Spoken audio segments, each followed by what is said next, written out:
The rising inequality and growing political instability that we see today are the direct result of decades of bad economic theory. The last 5 decades of trickle-down economics haven't worked. But what's the alternative? Middle-out economics is the answer. Because the middle class is the source of growth, not its consequence. That's right.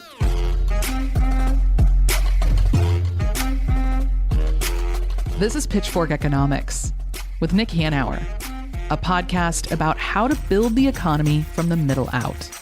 Welcome to the show.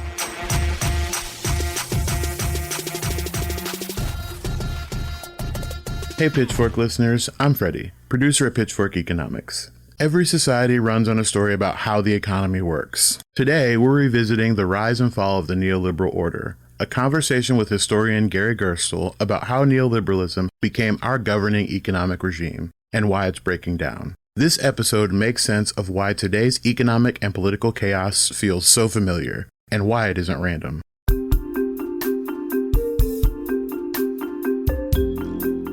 It's a new year, Nick, and what better way to ring it in than a conversation about neoliberalism? I know. And we've got just this killer guest today. We're talking with Gary Gerstle, who is the author of The Rise and Fall of the Neoliberal Order.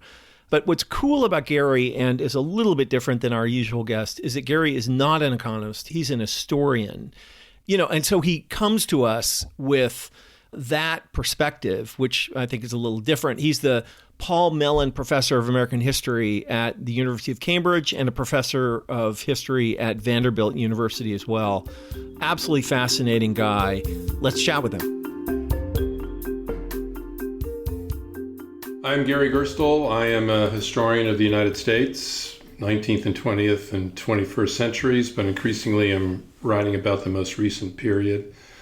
And that encompasses my most recent book, The Rise and Fall of the Neoliberal Order, America and the World in the Free Market Era, which is really tries to be a history of our time, beginning in the 1970s and carrying through to the Biden presidency. Actually covers almost 100 years if we include the rise and fall of the New Deal order from the 1930s to the 70s before then, trying to use my historical skills to make sense of what is a very volatile and uncertain political moment that we're living in.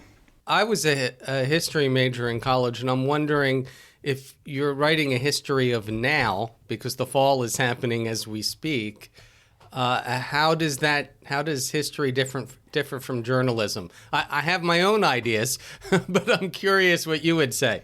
Well, I actually regard the work that journalists do. They are often take the first cuts at historical perspective. And there's a book published, I think in 1973, written by a British journalist by the name of Godfrey Hodgson, who was covering the United States through an earlier period of tumult, the 60s and the 70s. And he wrote a book called America in Our Time. And I thought it was one of the most extraordinary histories of America from 1945 to 1973. And I taught it probably for 20 or 25 years in the courses that I was teaching. So I think it is possible to be immersed in current events and to write with a historical perspective and vantage point.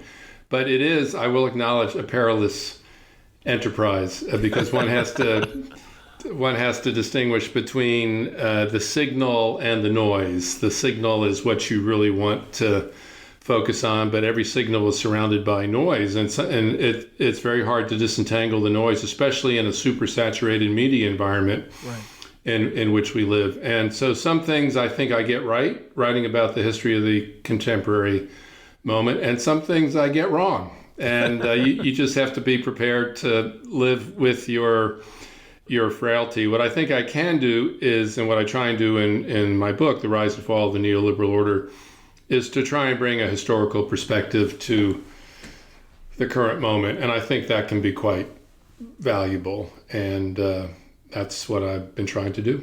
I think ownership matters too, and I think the fact that your paycheck isn't dependent on some sociopathic billionaire kowtowing to Trump probably gives you a little more freedom than what we're seeing in a lot of modern journalism. But I'm just opinion. We'll let you go, well, Nick. There's another freedom, and I wrote that book in the UK. Yeah. And that actually spared me a good deal of noise. Yeah. So, I mean, the peril is you could have an owner, someone who runs your newspaper who's not sympathetic to what you want to do and is telling you what to say. But there's another kind of problem, which is to just be so saturated with the endless media cycle. Bullshit. And one of the things that is true, oddly, about the world in which we live is that media markets remain incredibly national or bounded by national borders. Right. And so even though Brits are fully informed about the United States, the degree of noise that is there and the saturation of media that one experiences in one's home country is not the same. So I do actually think it gave me more space and allowed me a greater degree of independence than I would have had if I was trying to write this book in the U.S. Anyway, Nick, you want to get kick us off starting about the book? Gary, we talk, as you must know, we talk about neoliberalism a lot on this podcast. Our podcast is largely devoted to tearing down neoliberalism and replacing it with a new thing. But for the purposes of this interview, it would be useful to start with your personal definition of neoliberalism. So what do you think it is, and how should we, and we'll proceed from there.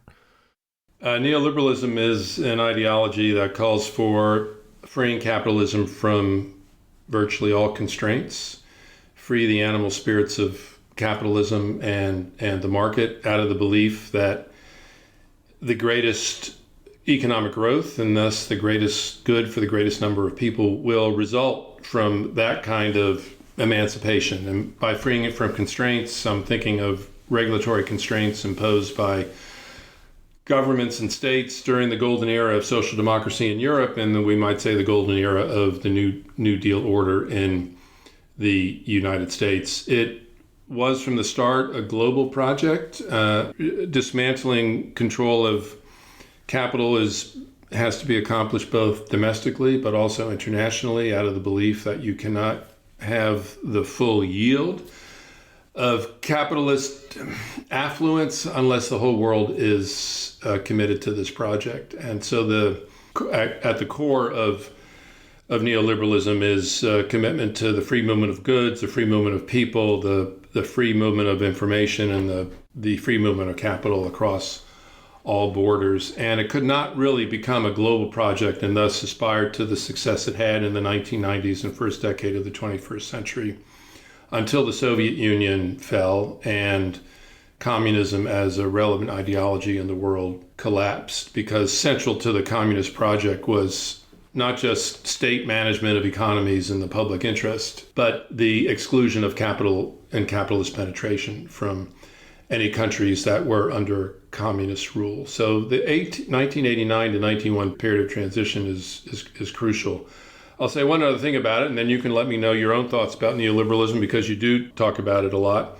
Is it entirely an elite project? The proponents of neoliberalism acknowledge that it increases inequality in the world, that the gap between the rich and the poor would widen. But it also, the supporters say that's okay because all boats will rise. Everyone at the end of the day will be better off. That was the claim of neoliberalism. And from that perspective, you can see it as an elite project in the sense that there would be benefits for everyone, but the richest would have the greatest share of the benefits. There was not an acknowledgement of that there would be trade-offs, that this was a zero-sum game, that the gains of some classes domestically and some nations internationally would be at the cost of other nations or portions of nations suffering. That belief in the validity of neoliberalism and its value characterized the 1990s and first decade of the 21st century. It was believable and sellable as an ideology until the global financial crash of 2008, 2009, which gave a lie to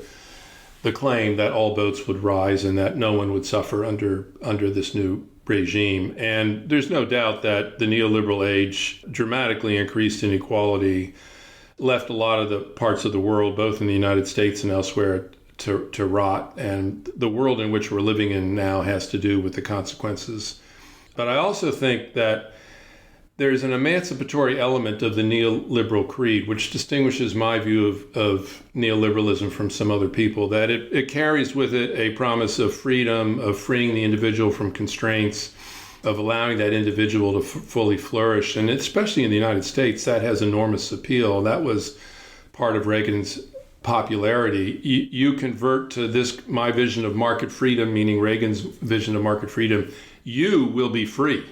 You will have opportunity that you did not have before. You will be free of artificial constraints, which are not simply imposed by large private institutions, but by large public institutions as well. So I talk about the new left of the 1960s and 70s, which opposed not just capital, but big government, and saw the New Deal as oppressive because, in the language of the time, there was a system of corporation and government alliance, which was squashing the individuality and the individual opportunity of particular people.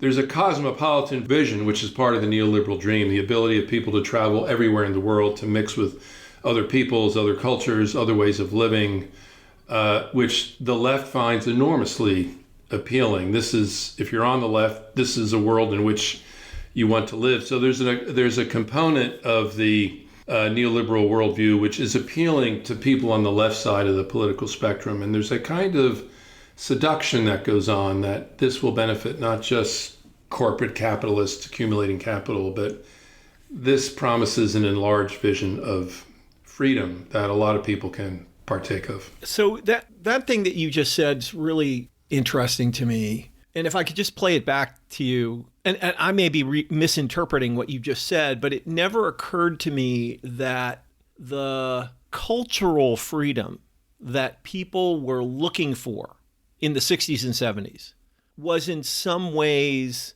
part of what animated or was connected to the rise of so-called economic freedom of neoliberalism, right? Because you think about the 60s and 70s as being very lefty, sort of express yourself, be free, don't conform, all that stuff. But I guess I'd never thought to connect that to Milton Friedman, if you know what I mean. So are you suggesting that, or am I, yes, am I over-interpreting? No, I am suggesting this. It's not I don't want to suggest conspiracy. I don't. No. I just mean the Gestalt. Yeah. The Gestalt. At the free speech movement in Berkeley in 1964, which is one of the early great moments of the New Left. And I came in at the Goldy, you look closer to my age, so you may have connections. Nick, you look younger than... No. Yeah, sadly, I'm the oldest. I'm the oldest one. He just has hair. I just have freakish... okay, well, then we got to go... You know what it is. It's the super rich can afford that secret elixir that keeps them young looking. Yeah, okay. Well, this means you've got to go with the video version of this. The audio version is not going to be enough. My point is that I came in at the tail end of the New Left. I was part of the New Left. So I don't say this as someone who's looking at the New Left antagonistically, because it was part of the world in which I grew up. And I took many of its principles to heart. One of the signature mottos of the 1964 free speech movement at Berkeley was, "I will not be folded, spindled, or mutilated." Now, if you have young listeners to your program, they have no idea what I'm talking about. But if you're looking at your ages, or Nick, you too now, since you've revealed yourself, that was on every IBM punch card, and you needed one IBM cardboard punch card for every step in a computer program that you were processing at the time. IBM was the enemy. It sort of embodied massive machines, massive centralization. What was the dream of Steve Jobs, and where was he at this time? He was a tree hugger at Reed College. He was a hippie. He wasn't going to classes. He was on fruitarian diets.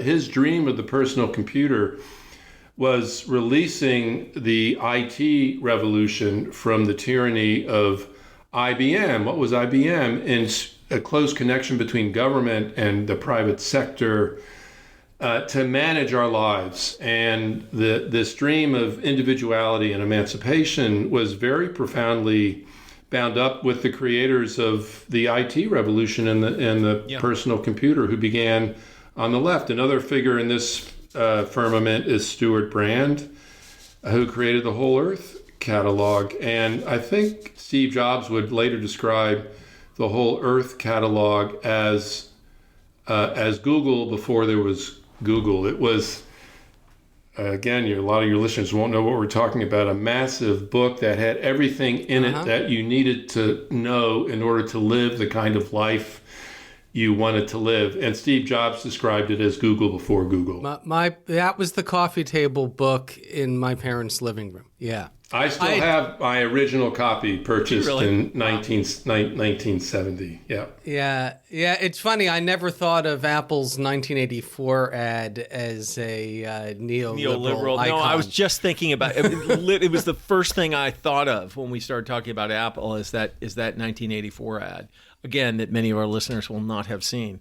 I'm sure. Come on. That's such a classic. Yeah, it is a classic. So, Gary, our focus is usually on the economics, on the academic economics.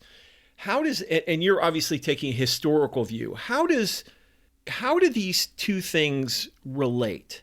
And were there historical drivers that led naturally to the neoclassical economic framework from which neoliberalism was derived, right? I guess the way we think about it is that you have got this layer, if you will, of neoclassical economics, which is based on a bunch of underlying, theoretically empirical, scientifically verified assumptions about human behavior, about the dynamics of human social systems, about the origins and nature of prosperity, so on and so forth. And from that, you derive neoliberalism, which is its ideological companion, right? The sort of social, cultural, political, and moral framework from which we allow to govern ourselves. And so how does the academic layer, economic academic layer, relate to the ideology?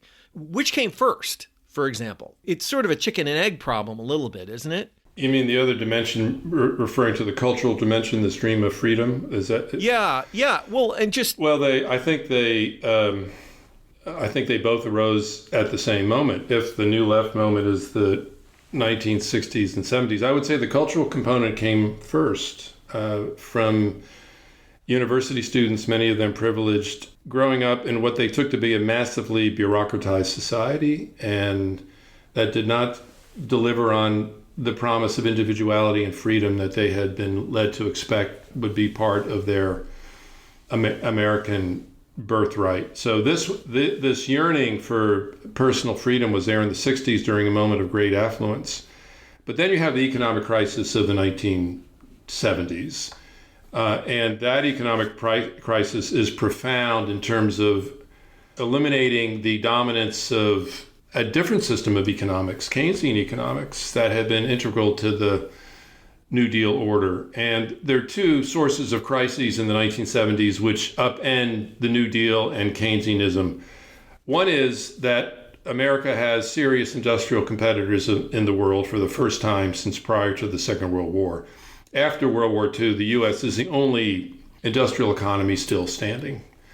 And the world is its oyster. It can do whatever it wants to in the world, or I should say in the non-communist world. And one of the things it does is that it builds up the competitors it had defeated, Germany and Japan. And it needs to do this because it can't sell enough goods to international consumers unless those consumers are out there. And in the 1970s, Japanese cars and electronics and German machinery and cameras and other things they have become serious competitors to the United States, and the U.S. industry is not ready for it because they've had a 30-year period of control where they an oligopoly behavior where two or three firms which control entire industries, and over the long term, that's not a good recipe for economic growth and prosperity because you dull innovation, the imperative of productivity.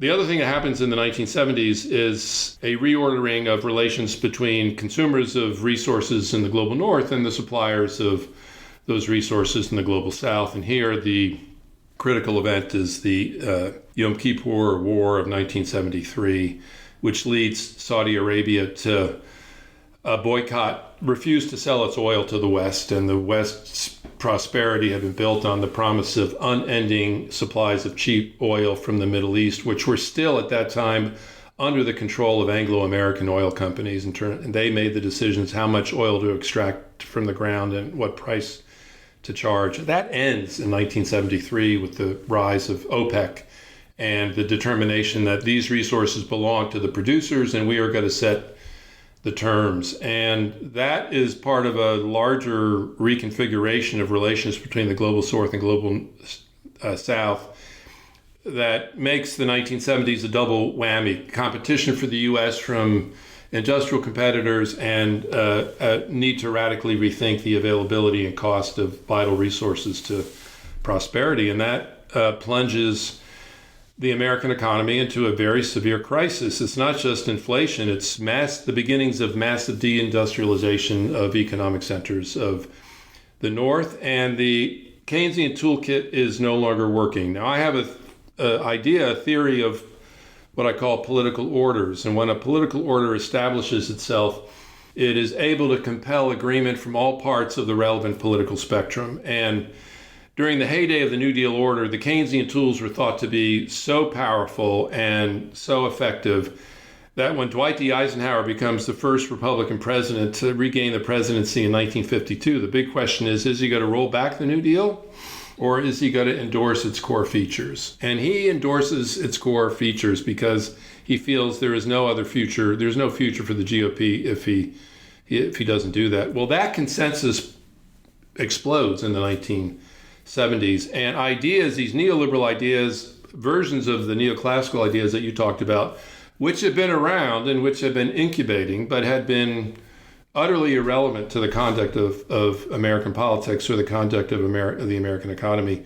This is their moment when they can bid for power. And they had a strategy for gaining power. They had think tanks. They were developing links between think tanks and politicians. They had a general who could command the field forces. Ronald Reagan was his name. They were ready for the opportunity that the 1970s gave them. In my theory of political orders, there are certain economic crises of such magnitude that they crack up the orthodoxy that have been dominant and allow ideas that have been considered till that moment dangerously heterodox to enter the mainstream. This becomes the neoliberal moment of ascent.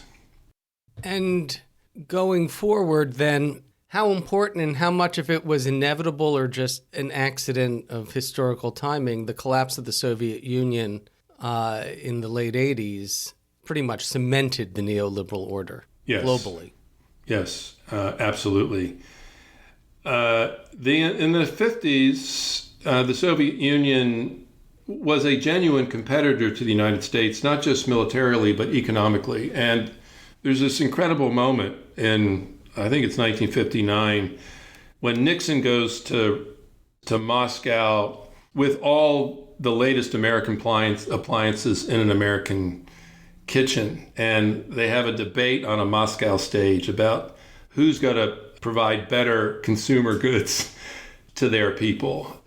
What's so amazing is that the U.S. felt compelled to enter this debate because it was worried that the Soviet model of central planning might offer their people a better future than what America could afford. By the 1980s, there's no competition of that sort. There's no point in having that kind of debate. The ability of the U.S. to churn out consumer goods far outstripped the capacity of the Soviet Union. And here I think the IT revolution brings a lot of pressure on the Soviet Union. I think in 1989, the Soviet Union had 250,000 computers, personal computers. The U.S. had 25 million. Once you get into that level of disparity and entering the internet revolution, it changes the terms of competition, and the Soviet Union, with its command economy, which was not just controlling production but controlling the flow of information everywhere, could not compete with where the U.S. was going. And so this what was accelerated in the 1970s and 80s, the deregulation, the IT revolution, makes it harder and harder for the Soviet Union. It's interesting in this regard. We used to laugh at Reagan's idea of Star Wars, that he could build a shield over the U.S. that would stop all incoming Soviet missiles. I remember the 80s. We thought, this guy's a jokester. That can't be done. It's just a waste of money. And every rocket he tried to launch to intercept a mock missile coming from the Soviet Union crashed and failed. And so there was a lot of laughter about that. Star Wars scared the Soviet Union to death. Yeah, because it was a very good strategy. Yeah, they didn't feel they had the equipment, the knowledge to compete with that. Yeah. So let's talk about where are we now? Where are we now? We're in a whole lot of trouble. Yeah, that's true. And for left liberal forces, this is a big defeat. But it's not the end of the story. It's not the end of history, because it's not the end of history. It's not the end of the story. It's not the end of the search for a post-neoliberal paradigm. Volatility still rules our moment, and it's not clear First of all, it's not clear what Trump's policies are going to look like economically, and he also does not have the kinds of majorities that Roosevelt or Reagan had to usher in a different kind of political economy to the degree that I think some of his supporters would like to accomplish. Let me first say that 2016 is a moment of real change in the United States, and that it's the moment that really breaks the hold of the neoliberal orthodoxy, and you have Trump on the right and Bernie Sanders on the left, and it's a 1-2 combo that sort of explodes the neoliberal synthesis, privileging free trade, free movement of people, free flow of information, free movement of capital. Those two figures are diametrically opposed in many respects, but if you listen to a Trump and Sanders speech on the evils of free trade and why we should move away from a globalized world of free trade for the sake of some kind of fairer trade, some of their speeches are indistinguishable from each other. And until that moment, protectionism had been a dirty word. If you were identified as a protectionist in American politics, you were out of the mix. And Trump levies many tariffs, and Biden doesn't remove them. And the 2020 election is very important because it unveils an alliance between the left and center of the Democratic Party to really break from Biden breaks under the influence of Sanders from his Democratic predecessors, both Obama and Clinton, and there's a major effort to rethink the proper relationship of states to markets, of what governments can do to control direct markets in the public interest. And this is where the middle out discussion and synthesis began, and the Biden administration had major initiatives in this area. One of the mysteries to me, and maybe you have an answer for it because I don't have a good answer for it, is why these major initiatives of the Biden administration have garnered so little popular support. And here I have in mind the reshoring of chips manufacturing, the $1 trillion infrastructure project, and the biggest investment in green energy in this country's history. I think the answer is that nobody knew, and it didn't impact people short term. I mean, you have a political system where we have elections every 2 years, and you had an economic agenda which will take a decade, maybe decades, to fully benefit people. And this is a problem with democratic politics in general. You're elected short term, but the policies that you really need to do are long term. And the fact that we had a New Deal order for so long allowed us to build all this infrastructure and build these social programs that paid off for decades. And now there's no consensus on anything. If you're going to switch policies every 2 to 4 years, you'll never get anything done. Yeah, but Gary, I think that the most important thing to remember is that for 9 out of 10 Americans, the economy does not exist as an abstraction in the way that the three of us think about it. It is my job and the expenses. That's it. Right. That's all they know. And it is just objectively true that under Trump, people's lives were better because the pandemic and the global supply shocks that created harmed people in a pretty direct and visceral way. And, it wasn't inflation, it turns out. It was just higher prices. But that reality is what most people process, and they don't think about chips.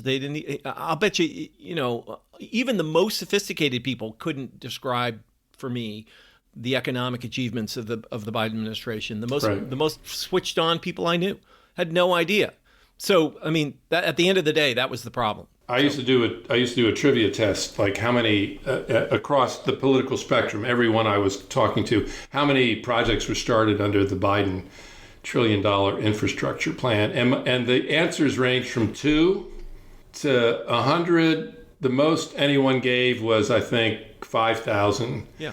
The figure, like 50,000, isn't it? It's over that. It's it's close to 70,000 projects now, and even elite opinion makers had no knowledge of that. They had no idea. And like I said, if Joe Manchin and Kyrsten Sinema weren't such terrible people, the Democratic Party would have been able to deliver a series of much more directly felt, viscerally experienced. The child tax credit, higher minimum wage, higher overtime, child care, all these things. All the things that people benefited from during the pandemic. Instead of having it all cut off at once, and now suddenly you have to pay your student loans, you have to pay your rent, you don't get the child tax credit anymore. Right. And one of the things that hurt Biden is that all that ended under his presidency. That's and he wanted to extend those. That's what you're. Right. That's what you're saying. But a lot of people. This is in terms of what people are feeling. They just know those benefits. There was a great reimagining of work and relationship of work to family life that was occurring in the first 2 years of the pandemic, and then all the benefits from the American Rescue Plan ran out, and people probably blame Biden for that as well. That's right. As to what's coming, I think if we look at the political economy of the incoming Trump administration, there is the Elon Musk wing, which I frame as this is a rogue form of neoliberalism. That was my question, whether these Silicon Valley tech billionaires, whether they're just they are neoliberal, or is it something different? No. I think they're a taxes. I think they're a version of, and Ramaswamy fits in this category. Yeah. They're a version of neoliberal.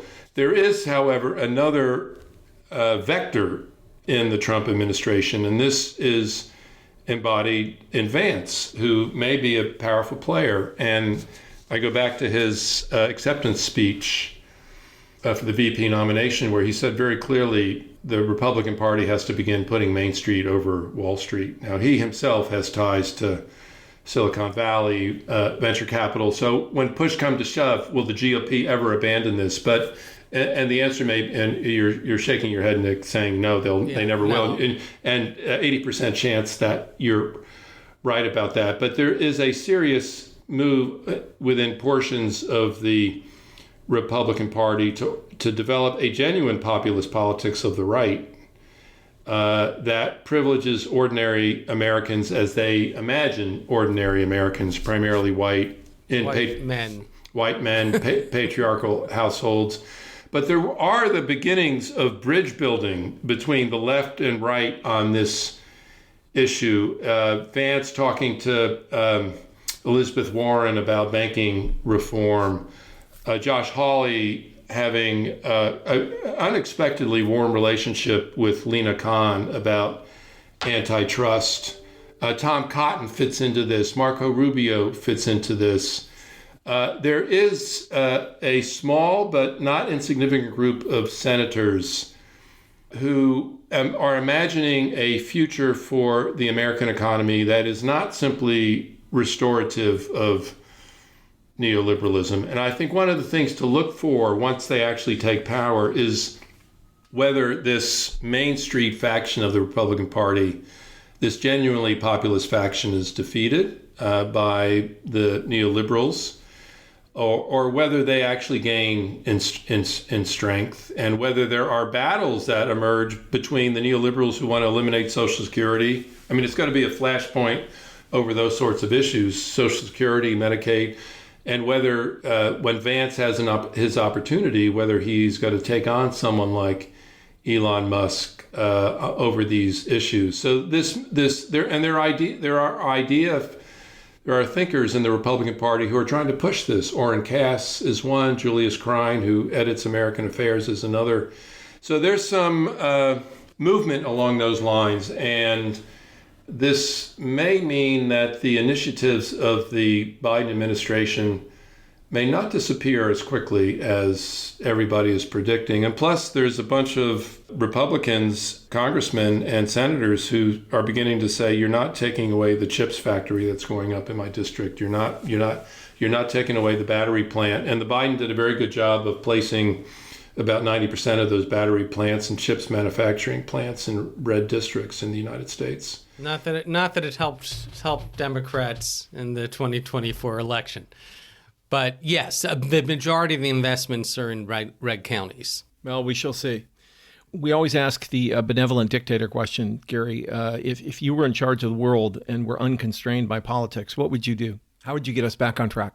Well, if I was the dictator of the world, I would just order people around.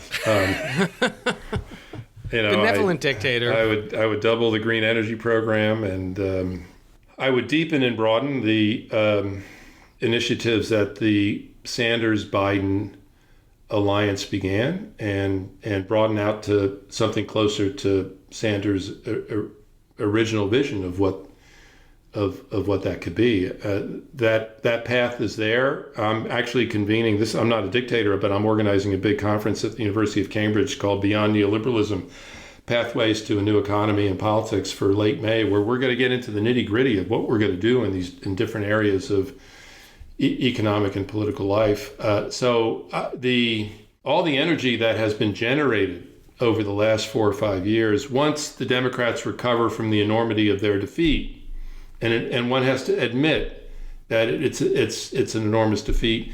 People are very. I was worried that after the election, people would be less interested in coming to this conference. The reverse is true. There is a desire to come back together and do planning. And I think here it's important to keep in mind that the neoliberals who had enormous success were in the wilderness for 20 or 30 years, and they were prepared for the long march. They took a page from Mao's book, and they said, you have to be prepared for the long march. And I would say the same thing to those people who want to build a different political economy today. Don't be discouraged by the defeat. The part of this that worries me the most, because I think the ideas that have been generated over the last 5 or 6 years are not going away. They're going to continue to be discussed. Ideas will be hatched. I have two concerns, and they're interrelated, and that is, are we going to have a real election in 2026 and 2028? Are we going to be able, if we have these ideas and the American people show interest in them, are we going to be having a sufficiently free election so if the people want this, they can actually vote for it? And the related question is, why does authoritarianism in the world seem to have the upper hand at this moment? This is, in other words, the Trump issue is not simply a U.S. problem. Gary, I think the answer is neoliberalism, because for 50 years, democratic governments have not delivered the goods to most citizens. Well, I think also neoliberalism favors authoritarianism, and Hayek was very clear on that he would prefer a liberal dictatorship. Okay, but I think at the end of the day, Goldy, if your wages are stagnant or declining for 50 years while a few people at the very tippy top get rich beyond the dreams of avarice,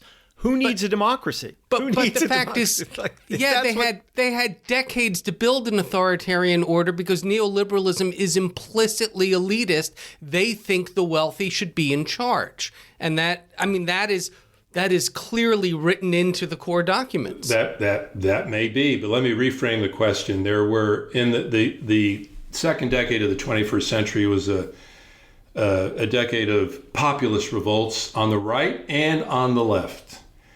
And let us not forget that. So we can all name the revolts on the right, from Brexit to Modi to Trump to Bolsonaro, Erdogan, Orban, the list goes on and on. But there was also Occupy Wall Street. There was Tahrir Square. There was the Bernie Sanders run in 2016. There was Corbyn in Britain in 2017. There was also Lula coming back into power and defeating Bolsonaro in Brazil. But those triumphs seem to have less enduring power than the triumphs of the right. And Goldy, your answer may be the right one, that I would say the neoliberal order is over in the sense that we no longer face a world that thinks this is the only way forward.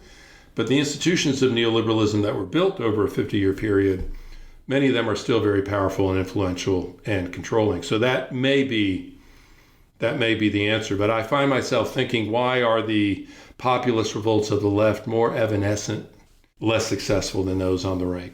You know, you're a historian. You look at the Ancien regime had failed by, the late 18th century, but it took a long time to establish a real democracy in France. It was revolution after revolution after revolution and comeback after comeback after comeback. So it took a lot of time and a lot of suffering to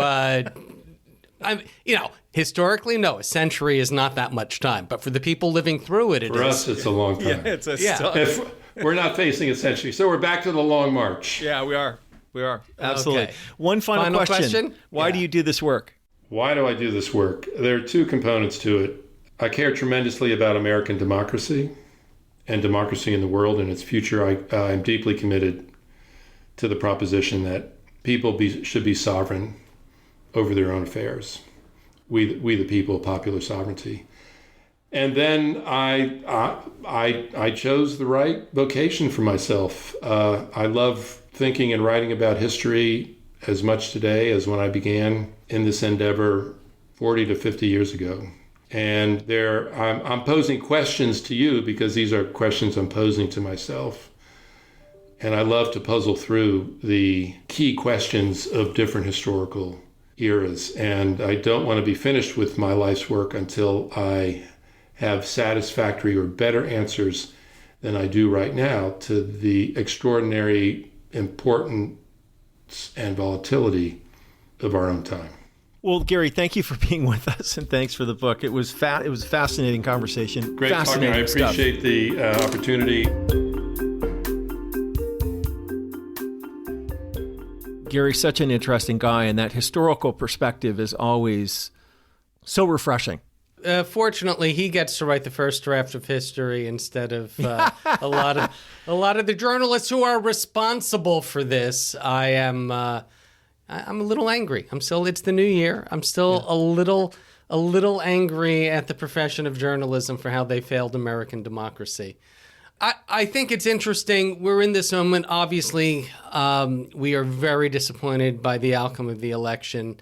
We saw Biden as the most consequential president since FDR, and had the Democrats continued to hold power, we would have seen a lot more of those. Yeah. This move to a new, hopefully middle out order gain traction.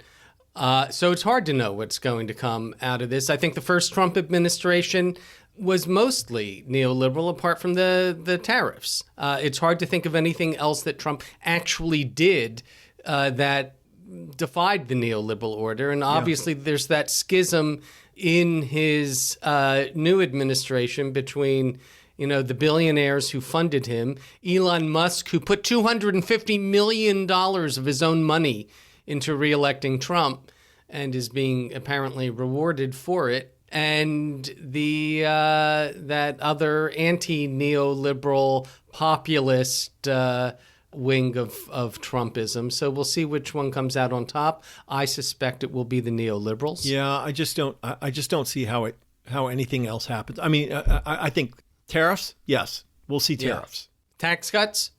We're going to see tax cuts for the rich. Yeah. We're not going to see a raise in the minimum wage. We're not going to see labor protections. We're not going to see any power shift from capital to labor. Yeah.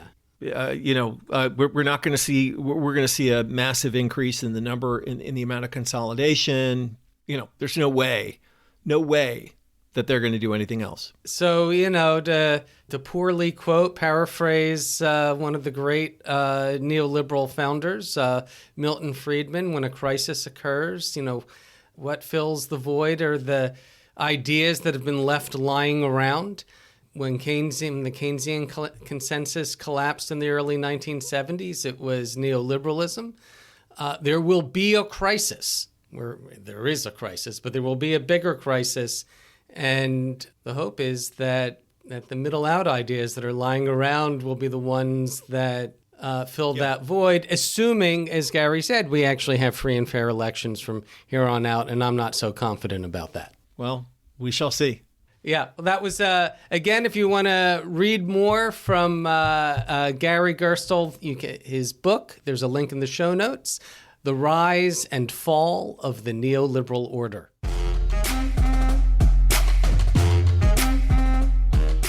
Pitchfork Economics is produced by Civic Ventures. If you like the show, make sure to follow, rate, and review us wherever you get your podcasts. Find us on other platforms like Twitter, Facebook, Instagram, and Threads at Pitchfork Economics. Nick's on Twitter and Facebook as well, at Nick Hanauer. For more content from us, you can subscribe to our weekly newsletter, The Pitch, over on Substack. And for links to everything we just mentioned, plus transcripts and more, visit our website, pitchforkeconomics.com. As always, from our team at Civic Ventures, thanks for listening. See you next week.